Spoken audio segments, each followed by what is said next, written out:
The word jihad is mentioned in the Quran about 41 times. The words mercy, peace, and compassion are mentioned about 355 times. Yes, come in. Come on in, Riaz. Sit down, please. Contrary to popular belief in most Western cultures, Islam is a religion that preaches peace and tolerance. Yes, Patricia. If Islam truly is a religion that preaches peace, then how come the world's most troubled spots, the West Bank, Afghanistan, Pakistan, Iraq, they're all plagued with Islamic terrorism? Well, that depends on your definition of terrorism. Some might argue that the U.S. invasions of countries like Iraq and Afghanistan are also acts of terrorism. Those were acts of war to get rid of despotic regimes. Or a means of getting at a country's oil. Conspiracy theories. Well, May I? Yes, please. Go ahead, Riaz.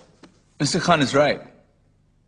I mean, if we're talking about terrorists, the world's biggest terrorists are the white superpowers. Come on now. No, really, stop and think about it. Explain 9/11. Okay. Do you know how many people died in the Twin Towers strike? Around 3,000. And do you have any idea how many people died in the bombing of Afghanistan? Take a wild guess. More than 15,000 people died. And that's just conservative figures.